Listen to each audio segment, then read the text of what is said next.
professor Rafael Schoge é professor e doutorado em Ciências da Religião, em Ciências da Computação, ensina aqui na PUC de São Paulo, está num centro de pesquisa desta área, ensina também em Hannover, onde ele estudou, e no Japão.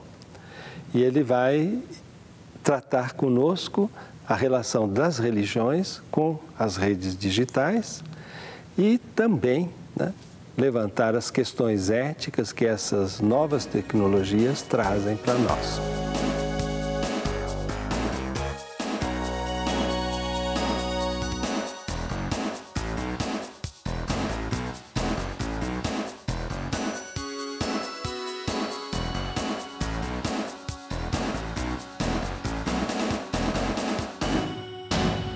As redes sociais digitais, elas representam uma revolução cultural importante na forma de comunicar conteúdo e na forma como as pessoas se comunicam.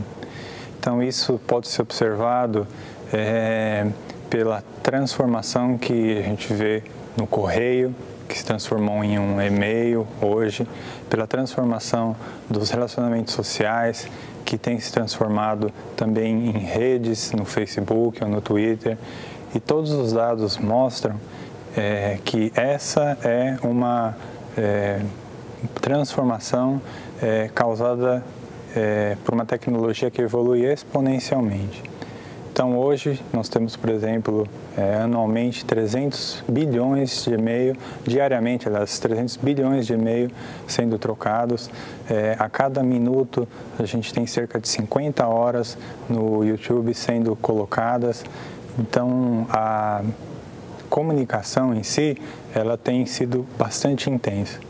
Muito dessa comunicação, no entanto, ela não tem sido usada para a transformação social, ela não tem sido usada de acordo com interesses de grupos que, infelizmente, estão ausentes na rede.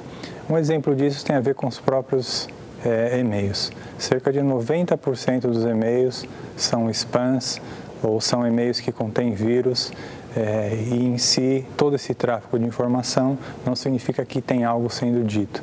Então, apesar da nossa capacidade de comunicação ser muito maior, hoje é muito pouca coisa que é efetivamente dita. Quando a gente pensa nessa situação, no que diz respeito às religiões, é importante a gente pensar nas religiões que vêm de um mundo que não é um mundo digital e que mais e mais estão presentes nesse mundo digital, né?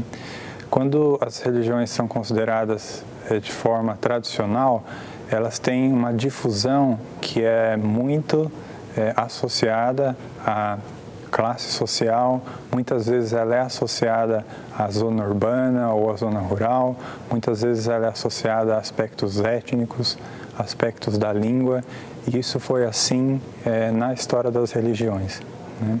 O budismo, por exemplo, ele nasceu numa cultura oral e depois de 500 anos ele passou por uma transformação devido à cultura escrita. O protestantismo, ele teve a sua força, especialmente a partir da invenção da prensa por Gutenberg, que com isso fez com que as Bíblias pudessem ser discutidas. E em termos da história, essas revoluções sempre causaram transformações em como as religiões eram vistas e como as religiões eram difundidas. Pensando nisso, como a gente poderia considerar essa revolução que a sociedade da informação traz no que diz respeito à disseminação das religiões? Um fator muito importante que se observa atualmente é que as redes sociais, elas têm muito menos influência das instituições e dos mecanismos de autoridade tradicionais, né? Então, apesar de todos os grupos religiosos buscarem, do ponto de vista institucional, estarem nas redes, as redes sociais, elas são um conhecimento emergente que vem da base para cima. Então, esse conhecimento tem transformado a forma como essa religião se difunde.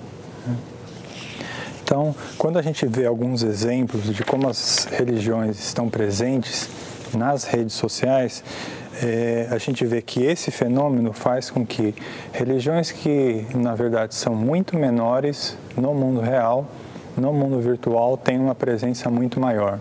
E vice-versa também acontece.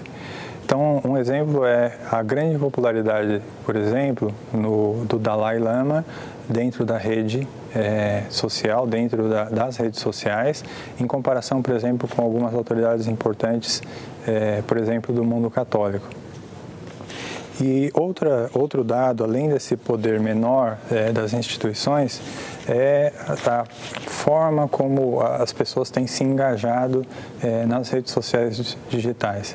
Então, a página mais conhecida, a página mais famosa do ponto de vista de engajar pessoas, é uma página criada por grupos leigos e que tem, chamada Jesus Daily, e que tem uma quantidade de interações que é muito maior do que qualquer outra página de algum astro do cinema ou algum cantor famoso.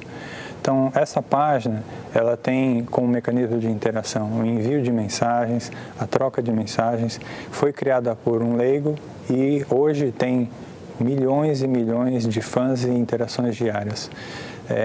Esses dois mecanismos de criação de conteúdo a partir dos usuários e de uma menor presença institucional fazem com que as religiões no século XXI possam ter uma forma totalmente diferente de difusão e as religiões tradicionais vão ter que se adaptar e vão ter que repensar o que significa a sua presença. Então, nesse contexto, duas dificuldades, dois fatores são importantes para a gente ter em mente. O primeiro é como se posicionar frente à tecnologia. Então, nós somos pessoas que somos otimistas com relação à tecnologia ou nós somos pessoas que somos pessimistas? Pessimistas porque as empresas que, no fundo, controlam essas redes sociais são empresas capitalistas e detêm esses dados dos usuários para comercialização e para marketing. Ou nós somos otimistas porque nós entendemos que essa é uma nova possibilidade de divulgação das mensagens religiosas. Então, nesse sentido, o outro ponto é que os missionários hoje, ou os ativistas sociais, têm que ter a consciência de uma atuação que seja digital. Um exemplo que eu sempre imagino as redes sociais, elas não estão tão próximas da televisão e de mídias.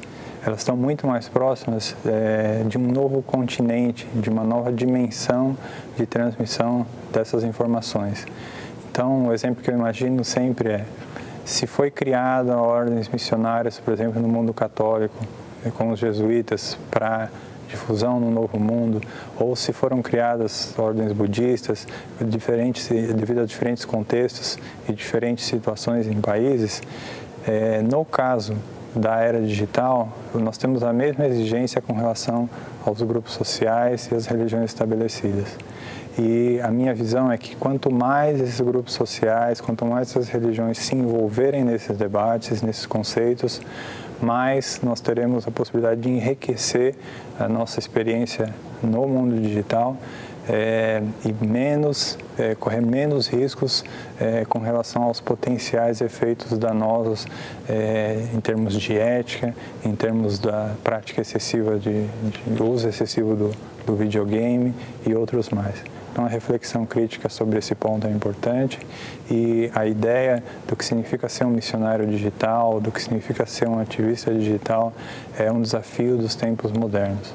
Existe a necessidade de reflexão sobre esses temas e por isso eu gostaria de deixar duas perguntas para aqueles que estiverem acompanhando.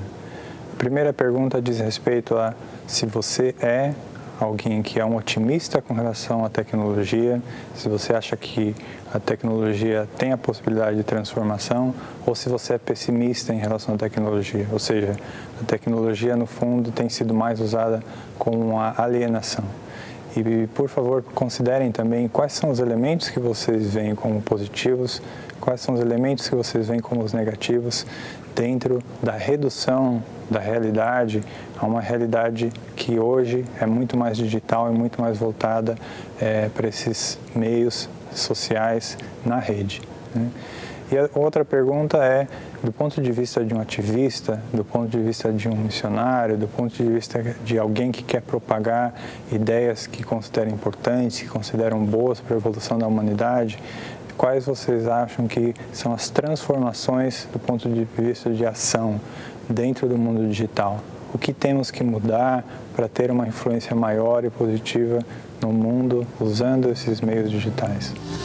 É preciso amor para poder pulsar, é preciso paz para poder subir, é preciso chuva para florir.